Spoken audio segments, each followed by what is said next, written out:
하나님 말씀은 마태복음 10장 16절로 33절 말씀입니다. 마태복음 10장 16절로 33절입니다. 보라, 내가 너희를 보냄이 양을 이리 가운데로 보냄과 같도다. 그러므로 너희는 뱀같이 지혜롭고 비둘기같이 순결하라. 사람들을 삼가라. 그들이 너희를 공회에 넘겨주겠고 그들이 회당에서 채찍질하리라. 또 너희가 나로 말미암아 총독들과 임금들 앞에 끌려가리니 이는 그들과 이방인들에게 증거가 되게 하려 하심이라. 너희를 넘겨줄 때 어떻게 또는 무엇을 말할까 염려하지 말라. 그때에 너희에게 할 말을 주시리니 말하는 이는 너희가 아니라 너희 속에서 말씀하시는 이 곧 너희 아버지의 성령이시니라. 장차 형제가 형제를, 아버지가 자식을 죽는 데에 내어주며 자식들이 부모를 대적하여 죽게 하리라. 또 너희가 내 이름으로 말미암아 모든 사람에게 미움을 받을 것이나 끝까지 견디는 자는 구원을 얻으리라. 이 동네에서 너희를 박해하거든 저 동네로 피하라. 내가 진실로 너희에게 이르노니 이스라엘의 모든 동네를 다 다니지 못하여서 인자가 오리라. 제자가 그 선생보다 또는 종이 그 상전보다 높지 못하나니 제자가 그 선생 같고 종이 그 상전 같으면 족하도다. 집주인을 바알세불이라 하였거든 하물며 그 집 사람들이랴. 그런즉 그들을 두려워하지 말라. 감추인 것이 드러나지 않을 것이 없고 숨은 것이 알려지지 않을 것이 없느니라. 내가 너희에게 어두운 데서 이르는 것을 광명한 데서 말하며 너희가 귓속말로 듣는 것을 집 위에서 전파하라. 몸은 죽어도 영혼은 능히 죽이지 못하는 자들을 두려워하지 말고 오직 몸과 영혼을 능히 지옥에서 멸하실 수 있는 이를 두려워하라. 참새 두 마리가 한 아사리온에 팔리지 않느냐. 그러나 너희 아버지께서 허락하지 아니하시면 그 하나도 땅에 떨어지지 아니하리라. 너희에게는 머리털까지 다 세신 바 되었나니 두려워하지 말라. 너희는 많은 참새보다 귀하니라. 누구든지 사람 앞에서 나를 시인하면 나도 하늘에 계신 내 아버지 앞에서 그를 시인할 것이요 누구든지 사람 앞에서 나를 부인하면 나도 하늘에 계신 내 아버지 앞에서 그를 부인하리라. 아멘. 예수님께서 제자들을 보내실 때 마치 이리에게 양을 보냄과 같은 그 느낌이 든다고 말씀을 하십니다. 이리와 양은 아주 천적이죠. 반드시 먹히게 돼 있는 것입니다. 전혀 덤빌 수도 없고 그냥 밥상에 차려놓은 밥과 같은 것이 이리에게 있어서 양입니다. 그렇게 가는 것처럼 희망이 없이 그냥 죽으러 보내는 것 같은 상황이라고 말합니다. 그런데 그곳에서 나아갈 때 뱀같이 지혜롭고 비둘기같이 순결한 모습으로 감당하라고 합니다. 그렇게 지혜롭고 그렇게 순결하면 너희가 비록 양이지만 그 이리의 공격과 이리의 그 어떠한 두려움에도 너희가 이길 수 있다라고 말씀하시는 것이 아닙니다. 이리를 이기는 방법이 지혜와 순결이 아닙니다. 결국 전체적인 내용들은 뭡니까? 잡아먹힐 수 있고요. 그 다음에 박해를 받는 것이고 피하지 말고 변명하지 말고 두려워하지 말라고 말씀하시지 거기에서 너희들이 능히 그 이리에게 이길 수 있는 어떠한 것을 가르쳐 주지 않습니다.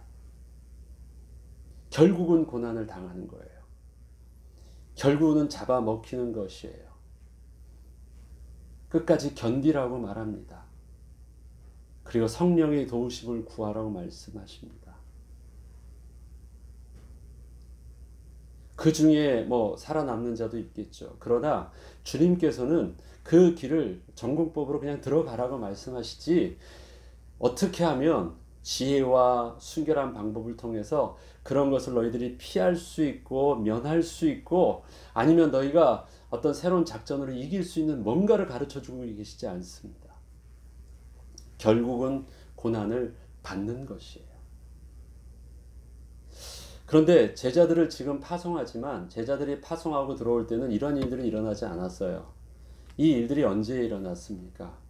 그리고 지금 이 모습에 예수님께서 말씀하시는 너희들이 공회에 넘겨지고 회당에서 채찍을 맞고 총독과 여기 보면 이 세상의 임금들에게 넘겨주고 그들을 통해서 법정에 서가는 이런 내용들은 무엇이 연상됩니까? 예수님께서 그대로 당하셨던 모습이거든요. 앞에서 치유와 모든 너희들에게 이러한 권세를 주신다 하셨던 일들도 예수님께서 그 앞에 하셨던 것과 똑같은 내용들을 가지고 너희들에게 그렇게 주님이 권세를 주셨다 말씀을 하시고요. 마태는 또 이 모습을 하면서 너희들이 나아가면 세상에서 사람들이 이렇게 할 것이래요. 하는데 그 모습이 예수님께서 이젠 기도하기를 마치시고 주님이 이젠 사역을 마치시고 하나님의 정하신 시간표가 오셨을 때 고난을 당하시고 십자가에 죽으시기까지 모든 과정들이 아주 적나라하게 딱 그대로 드러나 있습니다. 주님께서 지금 십자가를 당하실 때 당신의 모습이요, 이리 앞에 물려 뜯겨 죽는 양과 같은 모습으로 서셨다라는 것이죠. 마태뿐만 아니라 제자들은 예수님께서 그때, 그러니까 이때 이렇게 말씀하신 것들을 예수님의 모습을 통해서 바라보게 됩니다. 그 말씀이 의미하는 바가 무엇인지 이걸 말씀하신 데는 잘 몰랐는데요. 예수님께서 그대로 공회 앞에 서고 회당 앞에 서요. 제사장이 권위가 있는, 그 다음에 그들이 종교 생활할 수 있는 그 시나고그에 다 모여서 그 속에서 박해를 받고 또 그들을 통해서 세상 임금과 총독들에게 넘겨준 바 되어지는 이 과정들을요, 그대로 다 바라봅니다. 아, 주님이 그렇게 하셨구나. 또 그런데 주님은 거기서 그대로 그것을 다 당하셨습니다. 그리고 주님은 거기서 십자가에 못 박혀 죽으셨습니다. 끝까지요. 그대로 다 그 일들을 진행하셨던 것을요 보십니다. 그때 이제 주님께서 이제 하신 말씀이 기억이 나겠죠. 마태는 주님께서 우리를 보내실 때 그냥 우리한테 당신이 하지 않은 고난을 받으신 것이 아니라 내가 세상에서 그리스도 이름 때문에 당한 고난을 저들도 당합니다. 요한복음 17장에 기도할 때 그렇게 하시거든요. 그래서 내게 주셨던 아버지의 이름을 저들에게 줘서 저들도 보존하와 지키게 하시고 그 권세를 사용하게 해주세요 기도한 거예요. 세상이 너희를 미워하는 것은 나를 미워하기 때문에 너희를 미워하는 것이래요. 그래서 예수님의 모든 사역과 예수님의 십자가의 고난의 모든 모습들이 우리 속에서도 동일하게 그렇게 그 모습으로 나타날 것입니다. 너희들에게도 그러한 일들이 일어날 때 두려워하지 말고 이상히 여기지 말고 그 다음에 거기서 변명하거나 어떤 거 하지 말고 내가 나아갔던 그 길들을 그대로 걸어가라고 말씀하시는 것입니다. 그러면 이 자세한 내용을 하기 전에 앞에 부분부터 한번 보죠. 내가 너희를 보냄이 양을 이리 가운데 보냄과 같다라고 말씀하십니다. 이거는 승산 없는 게임입니다. 마치 그냥 잡아먹히러 가는 것과 다르지 않습니다. 그리고 잡아먹히는 과정들이 쭉 나오고 예수님도 결국은 잡아먹히셨습니다. 그런데 세상이 알지 못하는 십자가의 역설이 그 안에 있었고 그것을 통해서 어떻게 사망 권세를 이기시고 승리하셨는지 사단은 알지 못했지만 세상이 볼 때는 가장 무기력한 죽음이 십자가의 죽음이었습니다. 마치 이리가 양을 뜯어먹일 때 아무 찍소리 못하고 잡아먹히는 것 같은 그런 과정이었습니다. 그렇게 나을 것이라고 하는데, 자, 여기서 그러므로 너희는 뱀같이 지혜롭고 비둘기같이 순결하라고 말씀하십니다. 여러분, 뱀같이 지혜로운 것은 여러분에게 연상되어지는 것은 뭐고, 비둘기같이 순결하라고 할 때 여러분은 그러면 나는 어떻게 해야 되겠다라고 하는 여러분의 이미지에 떠오르는 것이 뭡니까? 우리는 전통적으로 뱀하면 사단, 아주 교활하고 속였던, 그러니까 예수님께서 뱀같이 지혜롭다고 할 때 이것이 그러면 어떤 사단의 그 교활함이 우리가 나아가서 저들을 대적할 때 사단이 그렇게 속이면서 했었던 그것이 우리에게 있어서도 어떤 도구로 그렇게 사용되어지느냐, 뭔가 이게 매치가 안 돼요. 부정적인 사단의, 그러니까 뱀의 이미지하고 예수님께서 그 뱀의 이미지를 따라가지고 너희들도 뭔가 영적 싸움을 하는 것이 뱀과 선한 영적 싸움과 이미지가 매치가 안 돼요. 그럼 여러분은 무엇을 이 뱀으로부터 배우겠습니까? 무엇을 여러분은 비둘기를 통해서 배우겠습니까? 저와 여러분이 알고 있는 뱀의 그 영적인 아담과 하와를 속였던 그런 간사함과 교묘함을 보기 전에요, 뱀을 보죠. 그냥 뱀. 사람들은 고대나 지금도요, 또 원주민들의 사람들은 뱀을 굉장히 두려워합니다. 그래 뱀을 섬깁니다. 인도에서도 보면 이 뱀이요 굉장히 두렵습니다. 그런데 뱀이 그렇게 두려움을 받는 강한 동물로서 상징이 되는데요, 뱀에게는 치명적인 약점과 핸디캡이 있습니다. 그게 뭘까요? 다리가 없어요. 다른 어떤 강한 들짐승들은 다리가 있어요. 그래서 뭔가 잡아먹고 막 하는데 어떤 힘이 쓰는데, 다리는 달리는 힘도 있지만 그걸 가지고 사람 잡을 수 있는 강력한 또 손도 되잖아요. 힘 있잖아요. 뱀에는 그 어떤 그 맹수에게는, 맹수들이 다 있는 강한 다리와 발톱과 뭐 이런 게 아무것도 없어요. 그렇다고 입이 강한가요? 입도 강하지도 않아요. 입에 뭐 그냥 이빨 2개밖에 더 있어요? 아무것도 없어요. 강한 것이 있다면 독밖에 없겠죠. 근데 그 독을 가지고 다른 짐승들을 잡아먹을 수 있나요? 없습니다. 뱀에게 있어서 가장 큰 핸디캡은요, 다리가 없다라는 거예요. 그런데 그 어떤 그 맹수보다도 가장 심각한 핸디캡을 가진 뱀이 어떻게 그렇게 강력한, 그렇게 두려움의 대상이 될 수 있을까요? 그의 가장 약점이요, 사람에게 있어서 자기의 강점을 잘 발휘하는 것은 똑똑한 거예요. 그런데 사람에게 있어서 가장 약한 것을 가지고요, 그것을 잘 이용하는 것은 뭐예요? 그게 지혜로운 거예요. 뱀의 지혜는 뭘까요? 그의 약점은요, 다리가 없는데 그에게 있어서 모든 다른 짐승들이 두려워하는 그 두려움의 강함은 뭡니까? 조용한 거예요. 은밀해요. 알 수가 없어요. 가까운 접근하는데. 그래서 다른 것은 빠름으로 가가지고 도망가는 걸 잡는데요, 뱀은 다가오는 걸 몰라요. 그래가지고 아무것도 없는데도요, 그냥 한번 탁 물면 그냥 다 죽어요. 가장 약점을 가지고 가장 강하게 쓸 수 있는 방법을 뱀은 가지고 있는데 뭐예요? 조용한 거예요. 은밀한 거예요. 아주 내밀한 거예요. 아무도 알 수 없는 거예요. 뱀을 통해서 배울 수 있는 지혜는 뭐냐? 침묵하는 거고 조용한 것입니다. 그거 하지 않으면 뱀은요, 당해요. 왜? 공격할 수 있는 그 어떤 게 없거든요. 당합니다. 그래서 자기가 당하지 않고 공격할 수 있는 유일한 방법은 인기척을 내지 않고 아주 조용한 거예요. 뱀의 지혜는 그것입니다. 자기의 약함을 통해서 가장 강점으로 사용할 수 있었던 것, 뱀같이 지혜로우라는 것은요, 침묵하고 조용해요.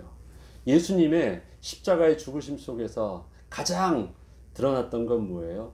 양 같은 당신이 할 수 있던 가장 하면은 아무 변명도 하지 않고 아무 말도 안 하십니다. 야, 뭐라도 말해봐. 그러면 내가 그 말 듣고 내가 도와줄게. 너가 조금이라도 말하면 내가 그것을 근거로 해서 너 풀어줄게 까지 말해도, 어디 한번 말해봐 하더라도 그냥 끌려가는 양같이 아무 말하지 않습니다. 말하실 수 있었는데, 변명 한마디만 했어도 하실 수 있었는데, 그런데 그것을 예수님은 왜 그렇게 하셨느냐? 그게 지혜로운 방법이셨어요. 왜요? 이것 때문에 나중에 허점이 찔려요. 허점 때문에 십자가에 그대로 당하면서, 그렇게 정죄하면서요, 말을 하지 않으니까 정죄한 사람들은 자기가 옳은 줄 알고요, 그 많은 어떤 걸 가지고 계속 정죄하면서 많은 말을 했습니다. 그런데 나중에 그들이 했던 모든 말들이 다 누구를 향한 말이었어요? 자기 자신을 정죄하는 말들이었어요. 그래서 그들은 부인할 수 없는 자기 자신의 이 죄를요, 스스로가 드러나서 다 보게 됐고, 그 다음에 그 정죄함의 악함들이요, 예수님이 나를 이렇게 하면 악하다고 말하지 아니했는데 스스로가 자기의 죄를 다 드러내서 나중에는 그것이 완전히 뒤집혀졌을 때 변명 못할 나의 죄인됨을 온전히 드러나는 증거가 되게 하셨어요. 그래서 승리하셨습니다. 예수님이 하셨던 말씀은 그거예요. 승리의 첫 번째, 침묵하신 것입니다. 비둘기같이 순결하라고 말씀하세요. 비둘기. 성경에서 비둘기는 또 그 율법 사회는 유대인들에게 있어서 비둘기는 어떤 의미가 있을까요? 재물이에요, 재물. 다른 재물이 됩니다. 그런데 그 재물인데요, 가장 가난한 자가 마지막이라도 드릴 수 있는 재물이에요. 가장 가난한 자가 쉽게 얻을 수 있는 재물인데 새예요. 새가 다른 짐승보다 쉽게 잡을 수 있을까요? 없어요. 그런데 비둘기는 쉽게 잡나 봐요. 쉽게 얻을 수 있어요. 왜? 그가 도망을 가지 않는 것 같아요. 비둘기는 산비둘기도 잡거든요. 잡아서 하래요. 그러면 저들에게 어려운 거라면 제물로 쓰기, 새는 잡기 어려운데 비둘기는 아주 쉬워요. 잡기 쉬워요. 그러니까 그거라도 가지고 누구라도, 가난한 자도 그것을 가지고 갈 수 있었겠죠. 그런데 비둘기의 강점은 뭘까요? 비둘기의 약점은 쉽게 잡히는 것 같아요. 약해요. 예. 그리고 비둘기, 우리 그 특성 알잖아요. 옆을 보지 못한대요. 그런데 그 비둘기에 있어서 가장 큰 강점 뭐냐면요, 하나님께서 제물로 인정해 주셨다라는 거예요. 그 제물로 인정해 주실 때, 그 구약에 이 짐승은 먹지 말고 저건 절에서 먹지 말고 할 때 땅에 기어서 안 되고, 다른 그 부정해서 안 되고, 그런 다른 어떤 부정한 것을 먹어서 안 되고, 다른 그 짐승들은요 부정한 이유들이 다 있었거든요. 그런데 비둘기는 하나님께서 거룩한 예물로 쓰여지는데, 그런 거룩함을 상하지 않게는 순결함이 하나님께서 보증하신 제물입니다. 비둘기입니다. 모든 사람들에게 쉽게 잡힐 정도로 약하지만 그 약함 속에는 뭐가 있습니까? 그렇지만 하나님의 거룩함을 인정하고 하나님이 맞이할 수 있는 그 거룩한 모습이 있어요. 아마 그것이 비둘기의 습성 안에 담겨 있겠죠. 그걸 정확하게 뭔지는 모르겠지만 분명히 구별된 순결함이 그 안에 있다라는 것입니다. 연약하지만 쉽게 동네 북처럼 뭐 다 잡히고 다 맞는 것처럼 보이지만, 그러니까 두 가지만 있는 거예요. 하나는 침묵하는 것, 그 다음에 하나는 너가 하나님 앞에서 거룩한 산 제물로서의 모습을 그대로 갖추는 것. 재물된 모습으로 온전히 자기를 지키는 것 두 가지를 하래요.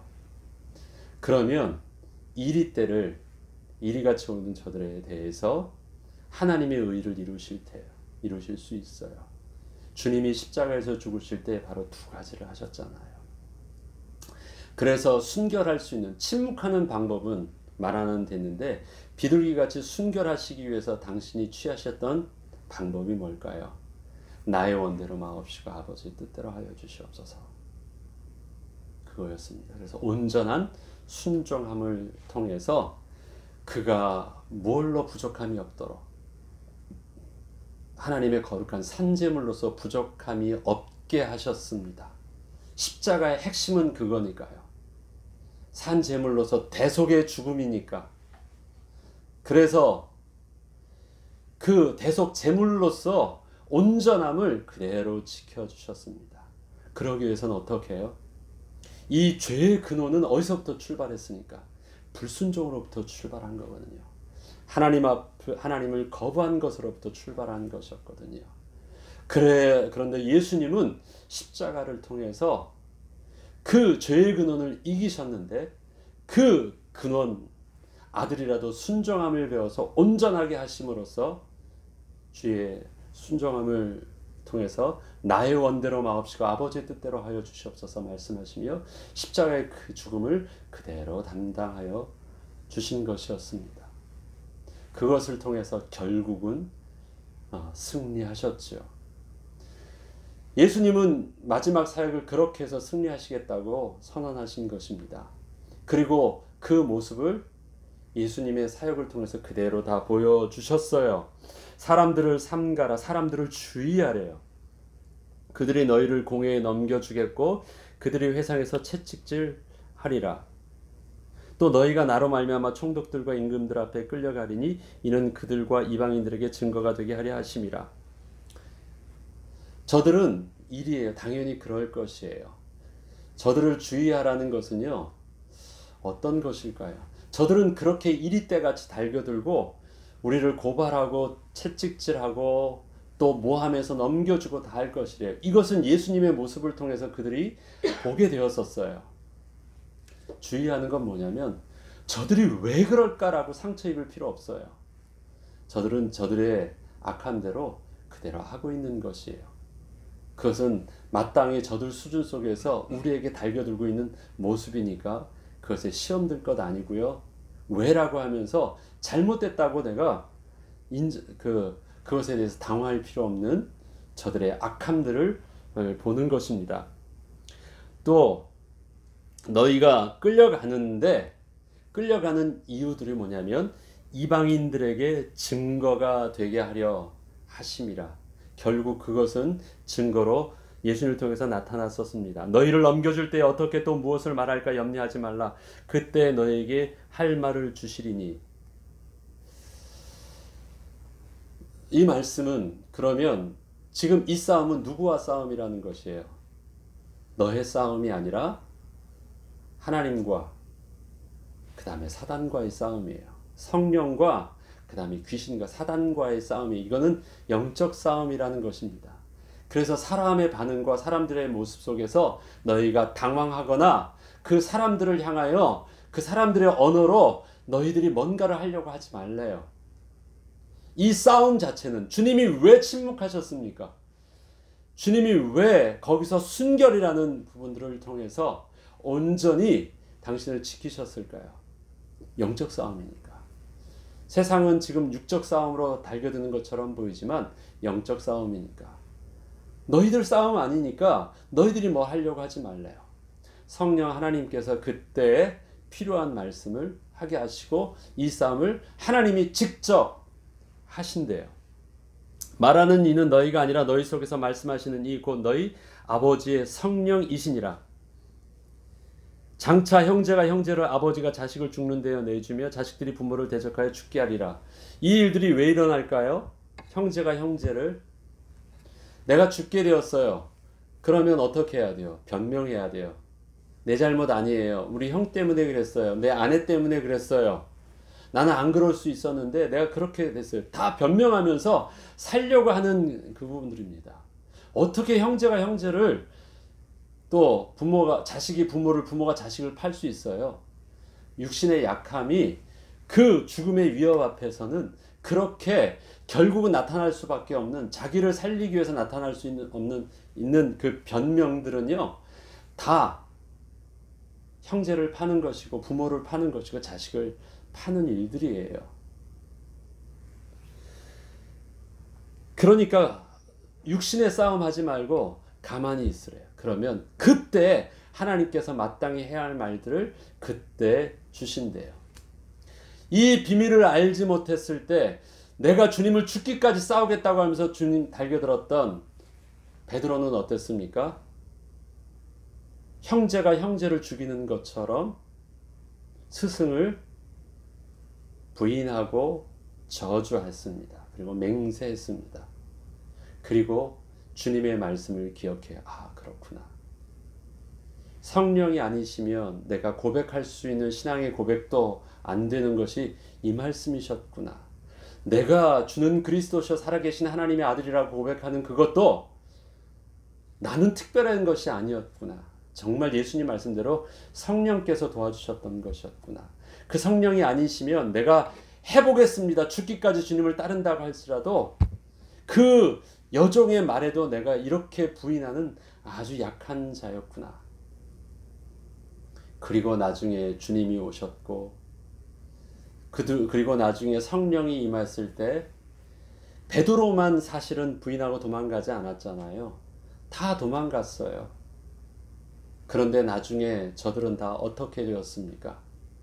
베드로는 거꾸로 십자가에 죽기도 하고 다른 사람도 도망가지 않았고 그들의 사역 속에 12사도 속에서 사실은 12사도 전부 다 순교를 당한 것입니다. 요한이 죽지 않은 것은 살려고 몸부림쳐서 산 것이 아니거든요. 요한은 죽지 않은 것입니다. 그는 하나님 앞에서 순교를 당한 것은 맞아요. 그런데 하나님께서 죽지 않게 하신 것이지 그가 죽음을 피한 것은 아니었잖아요.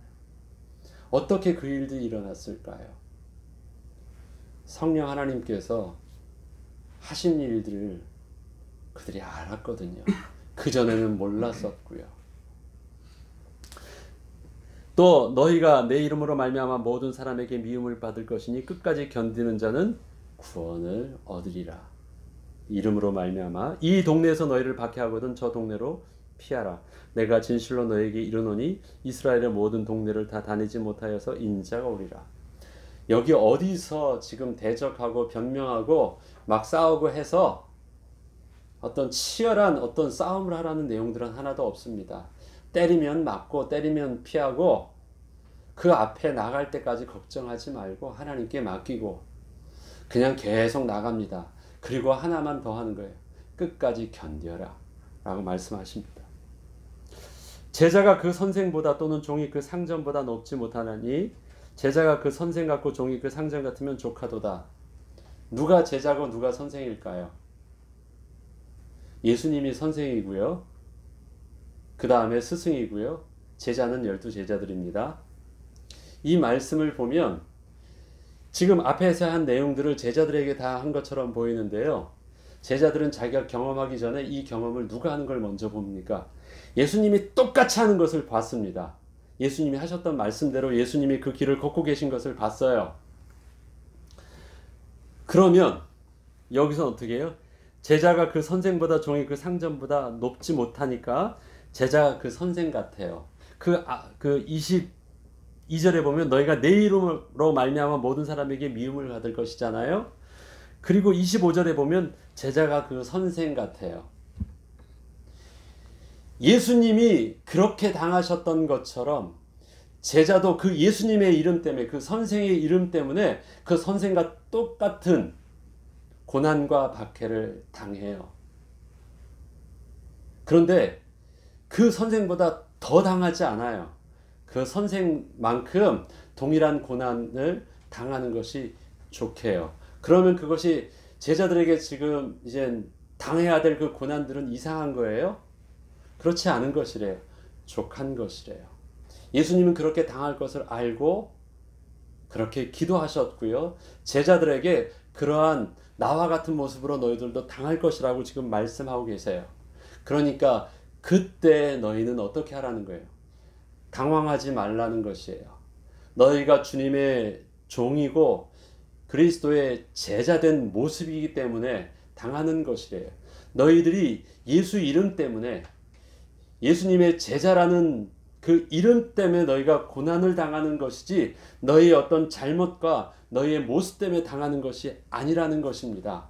그래서 예수님의 고난의 모습을 통해서 너희들의 모습을, 너희들도 그러한 고난을 받는다면 너희가 예수님의 제자됨이 맞다라는 것으로 당황하지 말고 능히 주님께서 감당하셨던 것처럼 감당하라 말씀하십니다. 또 그 앞에 집 주인을 바알세불이라 하였거든 하물며 그 집 사람들이라. 여기서 보면 그 앞에 예수님께서 귀신들을 쫓아낼 때 유대인들 저들이 했던 말이 있죠. 저들이 귀신의 왕 바알세불의 왕의 힘을 의지해서 쫓아낸다라고 말합니다. 그렇다면 지금 귀신 들린 자에 대해서 그 종교 지도자들 유대인들은 어떻게 생각했을까요? 그 귀신을 만만하게 봤습니까? 자기들이 감당할 수 없는 가장 큰 두려움의 존재로 봤습니까? 두려움의 존재로 보고 있었거든요. 그러니까 저들이 지금 바라보고 있는 그 두려움의 존재는 아무리 높다고 하더라도요, 그 수준이 어디에 미치지 못해요? 바알세불, 귀신의 수준에 높이지 못하는 그 두려움의 존재예요.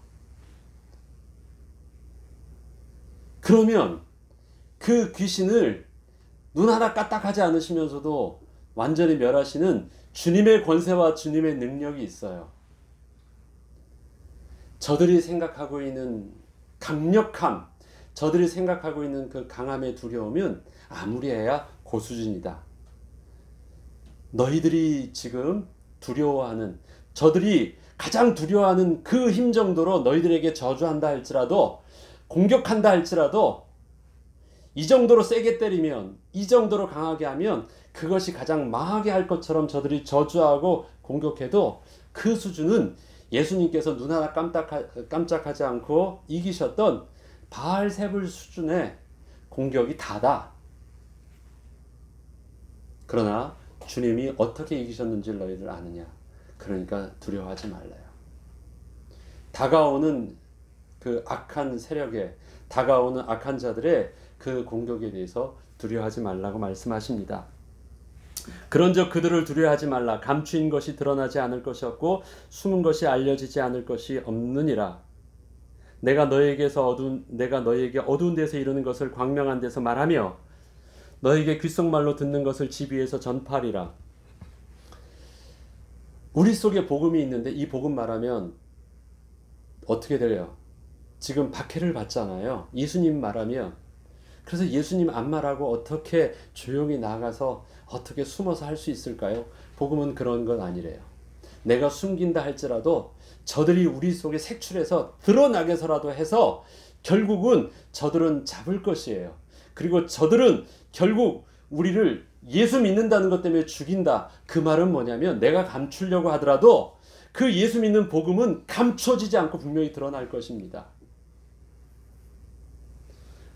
분명히 드러나요. 박해는 피한다고 해서 피해지는 것이 아니에요.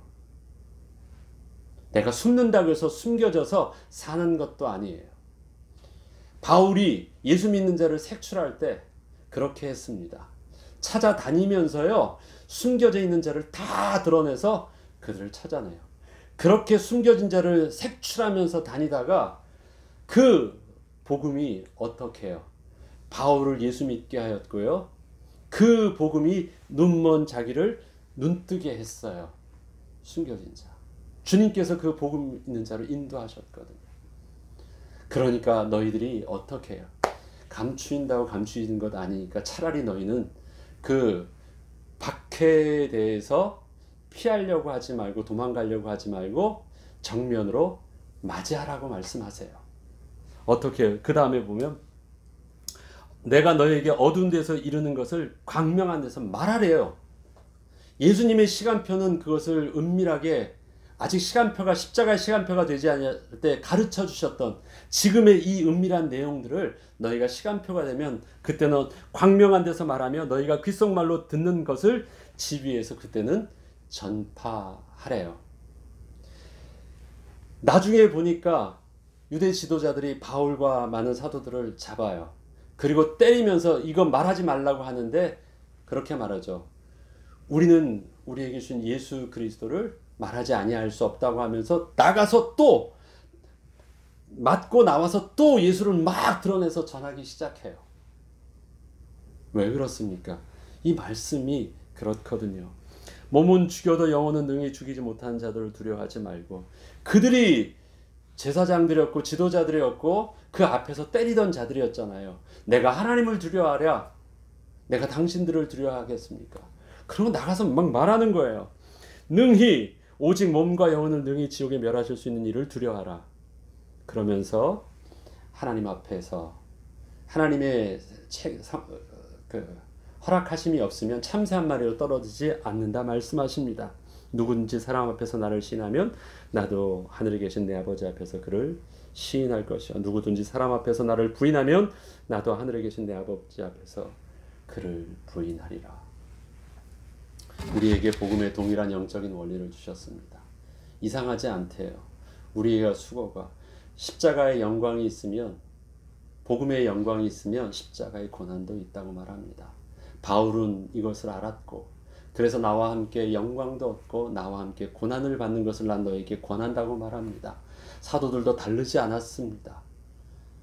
그것을 왜 그렇게 할 수 있었냐면요, 이 말씀을 예수님께서 미리 말씀하셨고 이 말씀대로 똑같이 마치 그것에 대해서 그림을 보듯이 하나하나 대입하면 그대로 말하신 말씀대로 예수님이 십자가에 죽어가시는 과정들을 통해서 증거를 보이셨고 그것을 통해서 다 끝난 줄 알았는데 어떻게 됐습니까? 부활하심으로 십자가의 능히 영광을 통해서 승리하시는 것을 보았고 그거였구나. 주님이 말씀하실 수 있는 십자가의 죽음이 십자가의 영광으로 드러난 것이 그거였구나.